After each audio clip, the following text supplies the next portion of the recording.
kalau hal ilahiyah sendiri itu udah jelas ya, bahwa ya Allah itu tidak akan merubah keadaan suatu kaum kecuali dari kaum itu akan merubahnya sendiri gitu.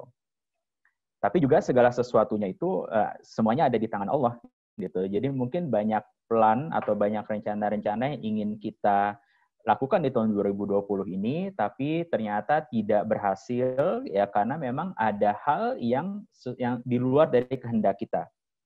Tapi di sisi lain ada rencana-rencana di tahun 2020 ini yang semestinya bisa kita kerjakan, yang semestinya kita bisa selesaikan, tapi tangan kita tidak menyelesaikannya. Jadi sekali lagi ada dua parameter ya, itu parameter ilahiyah dan juga parameter insaniyah. Nanti coba kita lihat dua parameter ini bagaimana kita men-set up tahun 2021 kita, tapi juga tidak hanya tahun 2021, tapi beyond, sampai ke tahun-tahun berikutnya. Gitu. Kita akan fokus kedua nanti ya. Mungkin saya akan mulai dulu dari parameter yang kedua, itu parameter insaniyah. Saya ada satu kisah inspiratif. Mungkin teman-teman di sini ada yang tahu perusahaan BioNTech. Ada yang tahu nggak? Tahu. Tahu apa tuh? Perusahaan apa tuh? Memproduksi vaksin, Mas. Produksi vaksin. Ya. Oke. Tahu nggak siapa CEO-nya? Tahu mas. Lupa. Siapa? Bukan orang Jerman ya, Mas? Sih namanya, saya lupa. Bukan. Orang mana? Türkischstämmige Deutsche. Iya, betul. Namanya Ugur Sahin. Ya, Dia orang Turki ya, sama kayak kita. Dia imigran. Bedanya adalah dia datang ke sini usia 5-6 tahun gitu ya. Kita mungkin usianya udah 18, 19, 17, 18, 19 ya datang ke sini gitu ya. Jadi imigran yang datang ke Jerman, orang tuanya pekerja, artinya ya pekerja kan dulu Jerman banyak mengambil pekerja dari Turki untuk membangun Jerman ya selepas Perang Dunia gitu kan. Orang tuanya dari Ugur Sahin ini salah satu yang datang ke sini, dan Ugur Sahin ini sendiri juga nggak lahir di sini gitu ya, tapi lahir di Turki, datang ke sini lalu mulai karir atau mulai hidup di sini gitu ya. Ada satu cerita yang unik ketika dia SD ya, dia sempat dipandang sebelah mata banyak seperti banyak teman-teman atau kerabat-kerabat kita, atau mungkin kita sendiri gitu ya, karena kita imigran, kita banyak dipandang sebelah mata gitu ya, dianggap tidak mampu dan lain sebagainya. Namun beliau sekarang menjadi orang yang bisa dibilang sangat berpengaruh di tahun 2020 ini. Beliau seorang Muslim ya, sebagai CEO atau kepala dari BioNTech yang saat ini memproduksi vaksin untuk COVID, bekerja sama dengan Pfizer, dan sudah mendapatkan sulasung atau sulasung dari FDA, sudah banyak dapat sulasung dari UK, juga dari negara-negara lain ya, dari Saudi dan lain sebagainya. Dan tanggal 24 nanti sudah akan dikeluarkan sulasung dari EMA ya untuk Eropa, dan tanggal 27 ini sudah akan dimulai infungnya gitu. Sedikit kisah tentang Ugur Sahin ini. Di tahun saya mengenal beliau, waktu itu beliau pernah datang ke institut kita tahun 2015-an, 2016 gitu ya. Beliau ini background-nya bukan imunologi infection ya. Jadi kalau di dunia imunologi itu ada infeksi, ada cancer, ada autoimmune disease, sama ada alergi. Kalau bidang saya bidang autoimmune disease, bidang Profesor Ugur ini adalah cancer immunology. Tapi kalau imunologi itu jadi satu gitu. Artinya konsepnya sama, tinggal penjabarannya beda-beda gitu. Yang beliau sampaikan ketika presentasi dulu adalah bagaimana beliau menciptakan infung dalam tanda petik untuk membunuh cancer cell ya, untuk membunuh sel kanker gitu, karena sel kanker itu adalah sel yang dia aktif di badan kita, dan dia jadi sangat aktif karena imun sistem kita nggak bisa mengontrol gitu. Jadi nggak bisa mengontrol cancer cell ini karena cancer cell ini dilihat sebagai badan kita sendiri gitu. Jadi imun sistem itu kan menyerang yang luar gitu ya, tapi kalau badan kita sendiri melindungi gitu. Nah, beliau punya konsep dengan mRNA itu tadi ya, di mana beliau buat protein yang di coding dari mRNA ditanam ke badan kita sendiri, sehingga imun sistem kita itu tahu bahwa oh ini adalah sel cancer, maka dibunuh nih gitu. Jadi awalnya beliau adalah cancer immunology, dan publikasi beliau sangat-sangat banyak ya, dan juga publikasi yang tinggi ya di Science sebelum masuk ke COVID gitu. Saya sempat melihat beberapa publikasi dia karena kita juga terhubung ya di LinkedIn. Jadi update dari Profesor Ugur ini kelihatan lah dia ngerjain apa aja. Awal tahun 2020 sebelum pandemi ini muncul, beliau melihat berita. Jadi biasanya kalau di dunia sains itu kita seminggu sekali ada namanya Jurfix, ada paper club gitu. Jadi kita baca paper bareng, kita menganalisa segala macam dari berita-berita yang ada di dunia gitu. Dan beliau mengangkat tema ini gitu. Wah, ada pandemi nih di Cina muncul. Bahkan ini bakal jadi sebuah pandemi besar nih.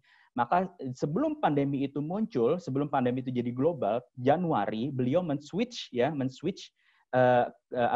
produksi cancer imunologinya menjadi infection immunology. Jadi di Januari beliau sudah mulai buat konsep bagaimana membuat infung untuk mengalahkan penyakit ini, COVID gitu. Nah, sampai pada akhirnya ya dengan pas ya tepat karena membuat infung, membuat medicals itu nggak cepet ya, itu butuh waktu karena kalau teman-teman tahu ada beberapa fase. Ada fase pertama dicek dulu di sel line, terus masuk ke binatang, terus nanti dilihat farmakokinetiknya dan segala macam gitu ya. Bahkan itu biasanya sampai 10 tahun. Nah, di sini karena pandemi ini juga global, maka gimana caranya bisa dalam waktu setahun itu selesai gitu. Dan yang terjadi adalah sebelum tahun 2020 ini selesai, beliau bisa membuktikan dari fase 3-nya bahwa 97-98% ini vaksin ini efektif dibandingkan dengan placebo dan tidak memiliki nebenwirkung ya short term. Kalau long term ya kita belum ada yang tahu karena belum muncul kan di pasaran gitu. Dan akhirnya menjadi sangat promising gitu ya dan dipakai di mana-mana gitu. Jadi bayangkan kisah inspiratif seorang Ugur Sahin ini melihat potensi di tahun 2020 di mana orang-orang itu dikejutkan dengan pandemi, orang-orang dibatasi oleh pandemi, tapi beliau merubah itu, melihat itu sebagai sebuah potensi dan menjadi itu kisah inspiratif yang semua itu perlu kita pelajari ya, artinya kita perlu tahu bagaimana caranya supaya kita bisa mengambil potensi ini, mengambil kesempatan ini gitu. Dan itu semuanya muncul dari refleksi. Makanya tadi saya ingin mendengar input dari teman-teman, dan setelah itu kita masuk ke breakout session, kita mesti identifikasi apa kelemahan kita, bagaimana cara kita mengubah kelemahan itu menjadi kekuatan, dan apa kekuatan kita, dan bagaimana cara kita mengubah kekuatan itu menjadi lebih kuat lagi. Now, sekarang saya akan masuk ke dalam hal yang berikutnya, yaitu tentang next, gitu ya, next. Kalau ini teman-teman lihat di layar, gitu ya. Ada dua hal yang ingin saya bahas di sini. Yang pertama adalah bagaimana cara kita menghadapi kegagalan. Yang kedua, bagaimana kita mempercepat kesuksesan. Oke? Bagaimana cara kita menghadapi kegagalan dan bagaimana cara kita mempercepat kesuksesan. Oke. Sekarang saya akan balik lagi kelihatan nggak tadi ininya? Belum kelihatan ya. Jadi ini folinya, foli yang tadi saya tunjukin di bagian next adalah bagaimana cara kita menghadapi kegagalan dan bagaimana cara kita mempercepat kesuksesan. Oke. Baik, pertama kita akan bicara tentang bagaimana kita menghadapi kegagalan.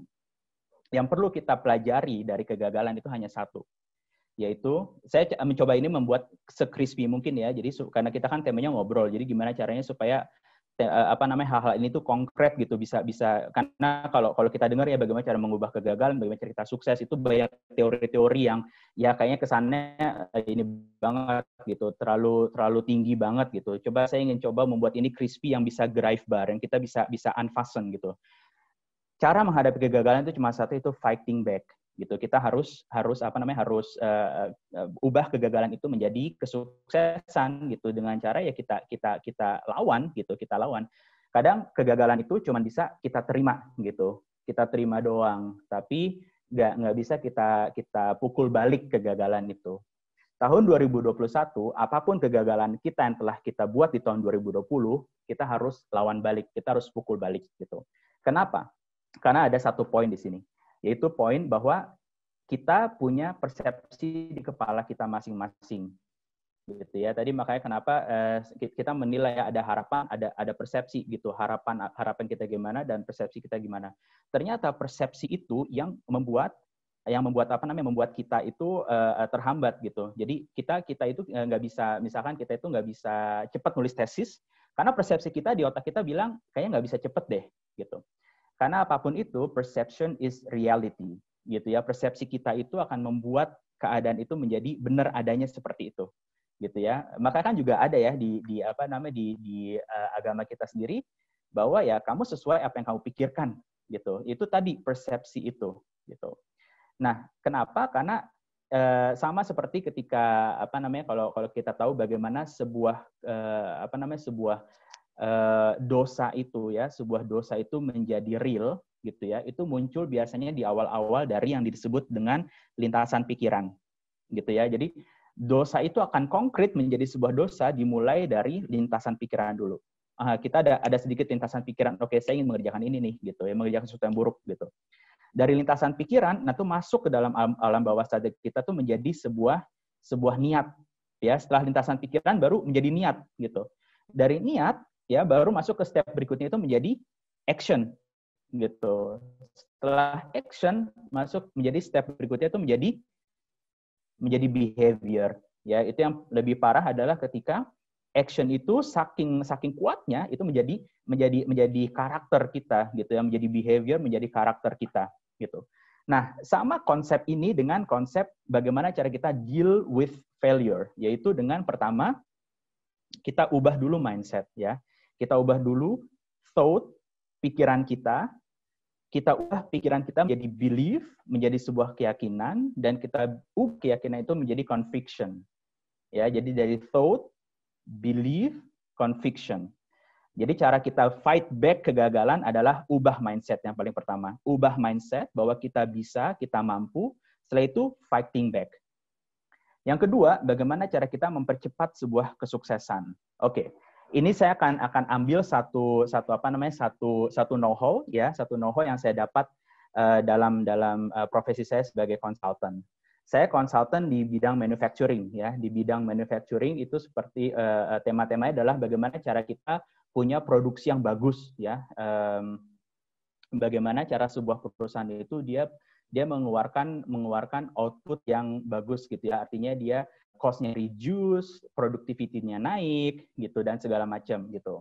Dan teman-teman mungkin tahu di sini ada banyak metodologi, ya, kayak Six Sigma, kayak misalkan Toyota, dia punya metode sendiri, dan di perusahaan saya itu kita punya metode yang eksklusif yang kita dapat dari Procter & Gamble, P&G, yang disebut sebagai IWS, yang namanya Integrated Work System, gitu.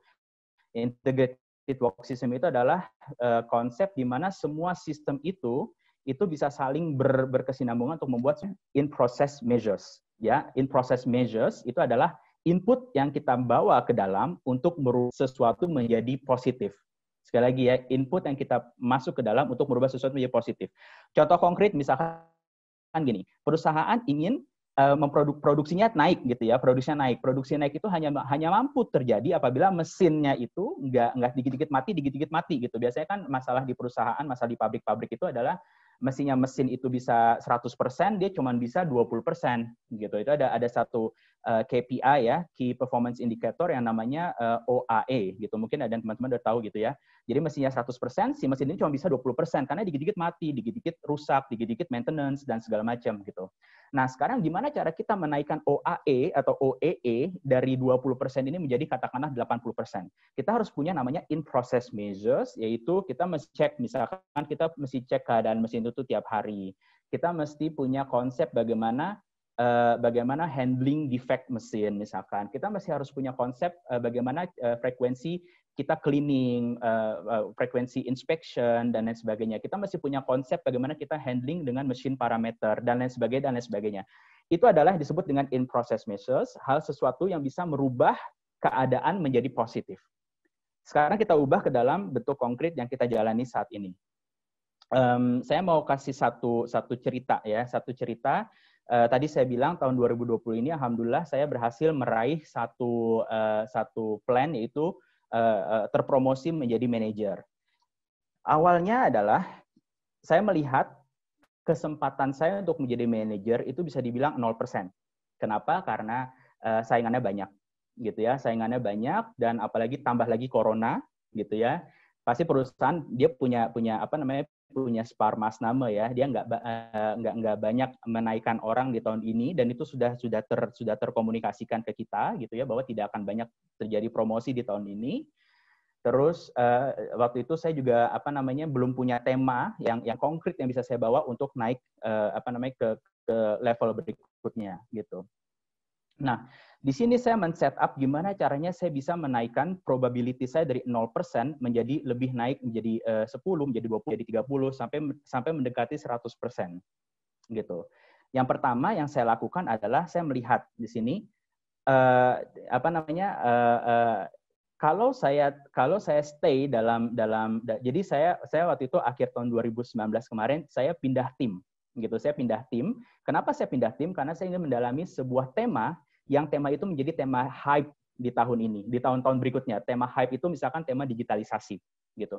Kalau saya stay di tim yang lama, tema digitalisasi itu hanya separuh bisa saya jalankan. Sementara kalau saya pindah ke tema manufacturing, ya, ke tema production system, kita bicara soal industri 4.0, kita bicara soal smart factory dan lain sebagainya, maka banyak tema yang akan bisa saya kerjakan.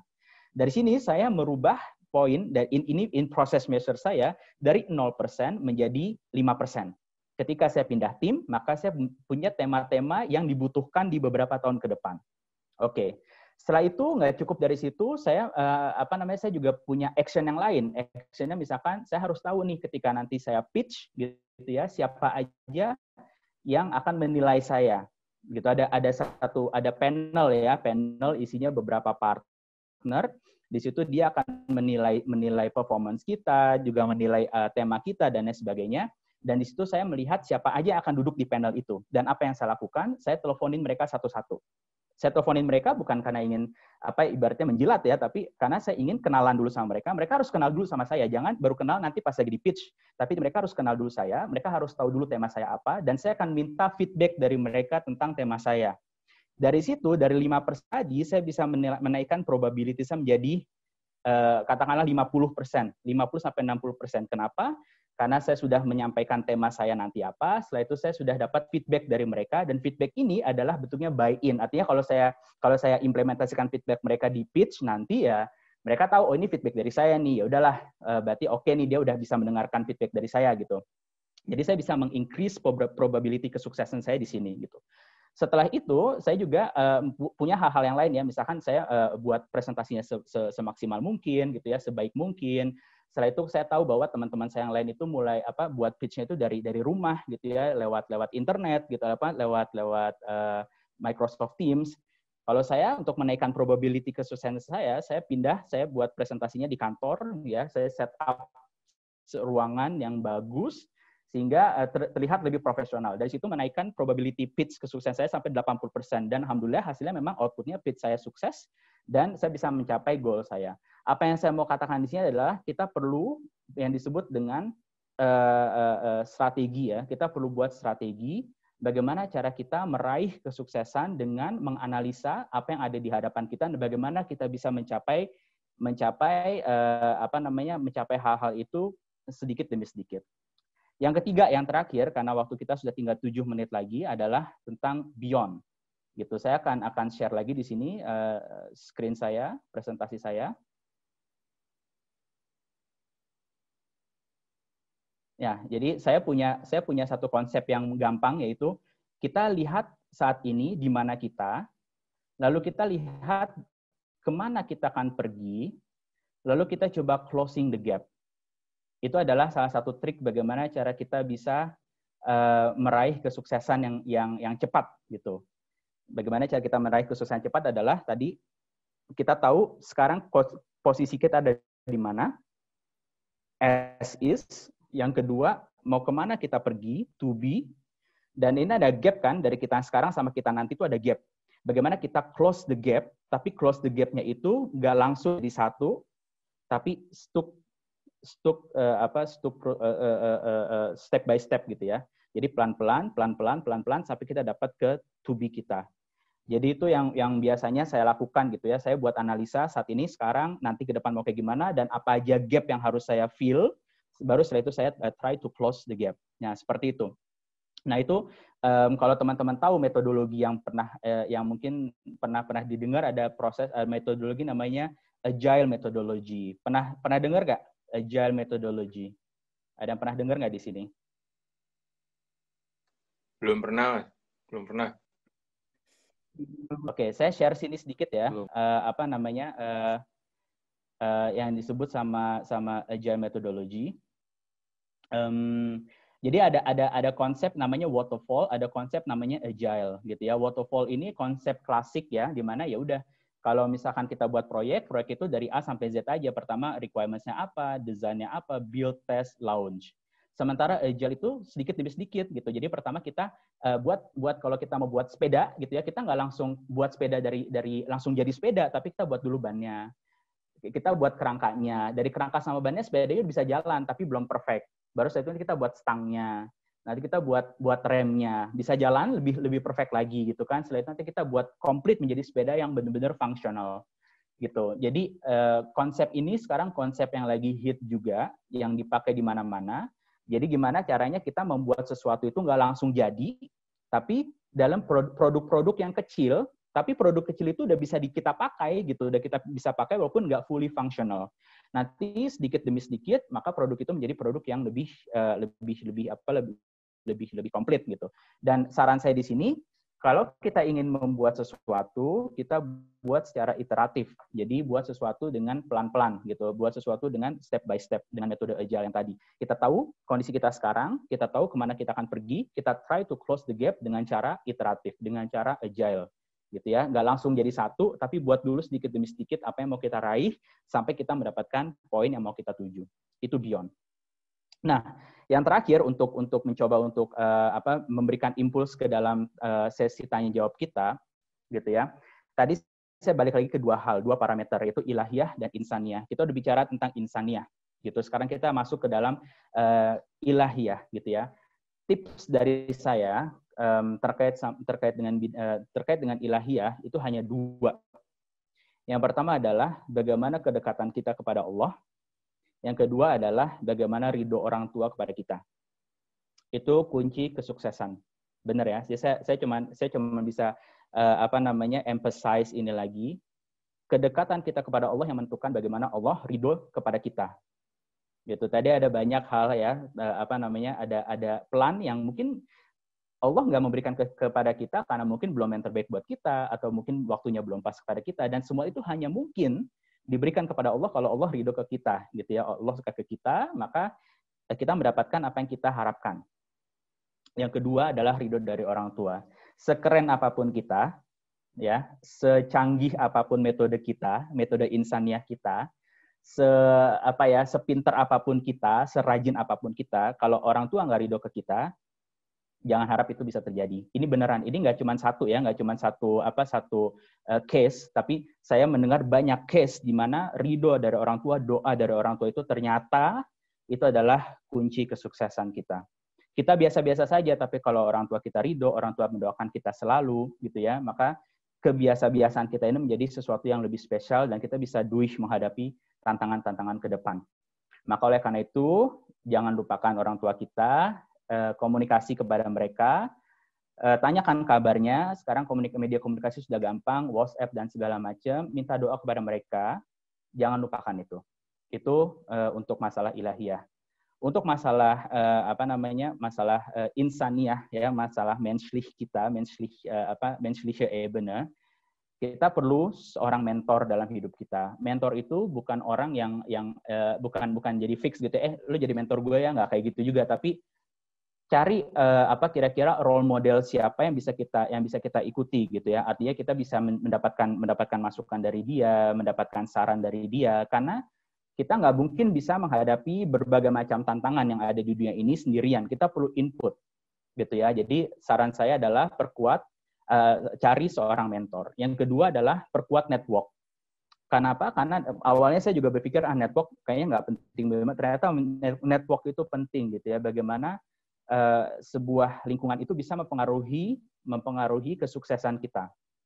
Yang ketiga, mulai banyak memberikan input knowledge ke dalam diri kita. Artinya kita banyak baca, kita banyak mencari tahu tentang informasi yang baru gitu ya dari media-media yang ada. Yang keempat, buatlah diri kita itu lebih percaya diri. Gitu, kita harus membangun self confidence kita, karena self confidence kita adalah senjata gitu ya, senjata untuk bisa bangkit dari keterpurukan, bangkit dari kegagalan, dan mempercepat kesuksesan. Itu aja dari saya, 15.20, kurang lebihnya mohon maaf. Kita masuk ke dalam sesi ngobras ya. Saya balikan lagi ke Rifan. Silakan, Van.